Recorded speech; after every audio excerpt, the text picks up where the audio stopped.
Outgoing director for the Centers for Disease Control and Prevention, Rochelle Walensky, faced one final grilling in Congress yesterday. Lawmakers in the House Select Subcommittee on the Coronavirus Pandemic pressed her about the COVID-19 policies implemented in response to the pandemic by the CDC. And though the hearing was mostly cordial, Republican members expressed concern over the influence the American Federation of Teachers had over the CDC's guidance regarding schools and reopenings and closings. Let's watch a little bit of that. Did the American Federation of Teachers provide suggested edits to the CDC's February 2021 school opening guidance, including a trigger to automatically close schools that, if implemented, would have kept more schools closed and kids out of the classroom? The AFT was interested in having closure triggers. That is my understanding, yes. So your answer is yes?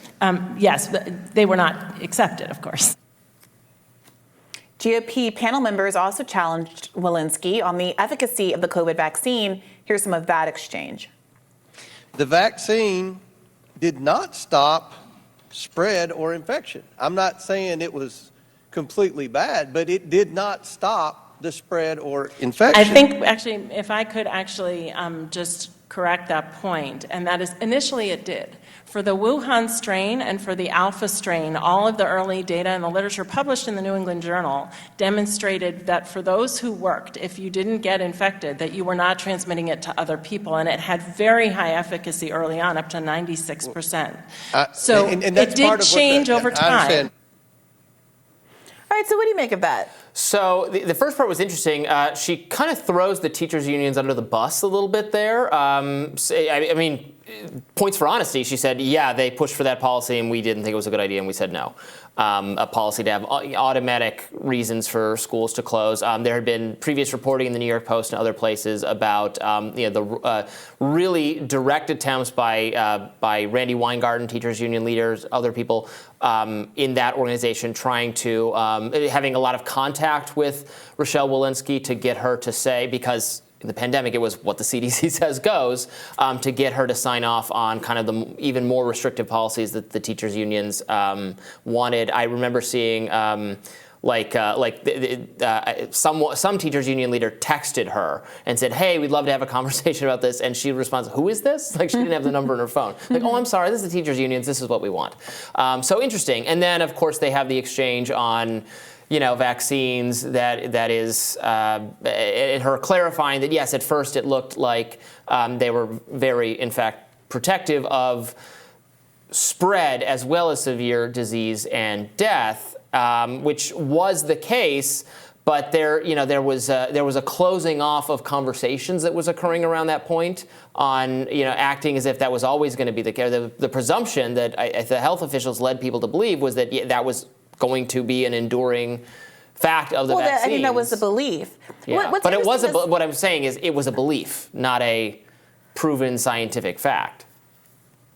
Right, but the posture of it is we have a vaccine that is doing that. We have no reason to believe it will stop doing that. So of course we're gonna plan along those lines. And when evidence to the contrary comes in, we have to then pivot. And the critique is they didn't pivot fast enough. That's a legitimate critique. But I don't know that the presumption should have been the thing that's working is going to stop working, and therefore we should keep designing policy under the presumption that that it's going to radically change all of a sudden with a new strain. We talk a lot on this show about the things that the CDC got wrong. It is interesting sometimes for me to reflect on how there was a time when the vaccines were working as expected, and there was a lot of people who were wrong about and who were protesting the vaccines at that time and the efficacy of the vaccines at that time. That does get memory hold as well. That there was a push and pull, a give and take about why there became so much distrust, because there were a lot of people who were denying the benefits of vaccination, even when the benefits were more strong and more clear than they are now. Now, of course, the benefits are that they prevent hospitalization and death overwhelmingly. But before, they did have these broader effects on spread, et cetera. So, it's worth making that point. With respect to the teachers union stuff, if you can characterize it as throwing them under the bus, it doesn't really matter. But it does also seem to me that the teachers unions have an interest, and it's protecting the well-being of teachers.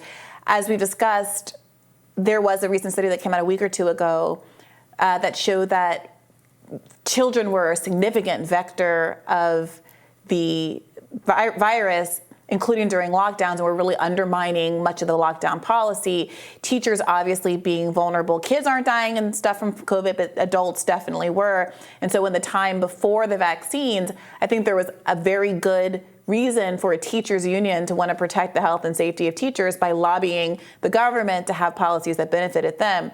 The problem is, that the government has to look at the interests of a broader group than just the teachers, and it sounds like they did the right thing in this case and said, well, I respect your interests. They're also the interests of students, learning loss, other things, and they made the right call. So this does seem to be another one of those cases where there's just more nuance involved. Mm-hmm. Everybody who worked for the government wasn't a bad actor. There's a combination of changing scientific reality, lagging response to that changing scientific reality, some people who were bad faith actors, some people who were good faith actors but are advocating on the behalf of a narrow constituency. And there's a lot to be learned from this situation, but it's just not the black and white story that people on both sides of this thing are often telling. Right. My criticism would be, but that policy was made, and it became, and in many places was mandatory based on what the CDC was saying. Mm-hmm. So if the CDC had been more responsible and was more carefully said, here's what we think, but this is our confidence level is not ironclad. This is just what we think. And also, they were very slow to recognize that if you'd been infected with COVID, that was going to be about as protective, at various stages as getting a shot of the vaccine. Were they slow? So if they're slow to realize that, that's less of an issue than if they did realize it but slow to admit it. That's the problem. Right. The problem is, but there were other people, who were described as like heretics or alternate, who were saying these things, who said in the long run they're not going to be, the vaccines are not going to prevent the spread, and that natural immunity is going to be very protective. There were people who thought that and ended up being right. They were just kind of outside the mainstream scientific consensus for a while, and now they're part of them. Now those claims count. Sure. It's just like I think that's all fair, but that's what I wonder about. Sometimes we talk about this as though there weren't vaccines for the first year of COVID. Mm-hmm. So we talk about COVID like immediately we're off to the races and all this vaccine. We were doing policy because for a year there were no vaccines. I think I got vaccinated like April of 2021. Me too. So over a year of COVID before there were vaccines, and people who were healthy were being hospitalized and dying as a consequence. So I do think it's also just important to note the timestamp on some of these things. If I say, well, people were saying that this was a problem and therefore that we shouldn't shut down schools because there was herd immunity and da-da-da-da. Oh, okay, well, are we talking about September 2001? In some places we were still having a school reopening conversation. Yeah, many months if we're talking after September 2001, that's a very legitimate concern. We're talking September 2000. Yeah, that was a tougher. 2020 versus 2020. Sorry, 2020. September 2020. Yes, I'm an old head. Yeah, that's. It's September 2000. They were still recovering from Y2K, so they couldn't have schools. We had different concerns. Yeah. There's another clip we wanted to play here. Let's get to that. So later in the hearing, Walensky was asked about social media's role in censoring other information about COVID-19 policies. Let's play it. Did the CDC work with Meta, or I like to call it Facebook still, to censor or otherwise alter any post?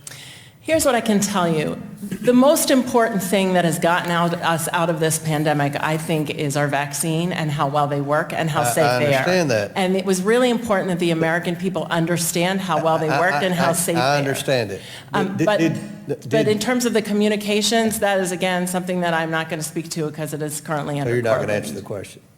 It is currently under court litigation. Yeah, so she refused to comment multiple times on communications, which is a shame because that's why I'm really interested in this. She wouldn't comment on how the CDC messaged to social media companies because, and that might sound like it's just an excuse, but yes, there is litigation ongoing. The lawsuit brought by the state of Missouri and Arkansas, I believe, related to social media companies banning accounts like Jay Bhattacharya and others. So she's a part of that, so she can't comment on it, which is a shame because I would like to hear more from her on what she thinks about those policies. I did a really big magazine cover story for Reason, where I also work, on the constant messaging between the CDC and Facebook on all sorts of subjects that at some point, Facebook was basically outsourcing its moderation to CDC. They were, whatever the CDC said, that was then going to be the policy, and that impacted for a long time. You couldn't talk about lab leak on Facebook. Like, they would delete those posts. There was some, I think they were way too heavy-handed when it came to claims about vaccines for kids and how necessary they might be. And look, I'm sure there are plenty of crazy claims too that maybe should have been taken down, and Facebook would have taken down, or at least maybe just even without CDC's input. But they really defaulted to what that agency was saying, and I don't think our federal agencies in general have properly reckoned with whether it's proper for them to have this level of cooperation, coordination, and they're doing this at the same time that's behind the scenes. Then center stage, Joe Biden and others are saying social media companies are killing people because they're not doing more to censor and moderate. And political figures on Capitol Hill are looking at their liability levels and their regulations and saying, how can we make these companies suffer? How can we impact their bottom line? Altogether, that looks to me like a very worrying kind of recipe for and Mark Zuckerberg disaster. Recently, we talked about earlier this week, said he has regrets about what happened there. And it's no wonder, given the amount of pressure that all of these social media companies were under and continue to be under. And Dorsey said on Breaking Points that it was more vast than he even was aware of. Jack Dorsey, former CEO of Twitter, the Twitter Files has taught him that there was way more interaction between government and his own company. And that it's ongoing as well, and that he has concerns about not just the Twitter's ongoing choice to perhaps not be as transparent as he would like here in the United States, but also bending the knee to certain authoritarian governments in a way that even he, Jack Dorsey, when he was CEO, declined to do. More Rising right after this.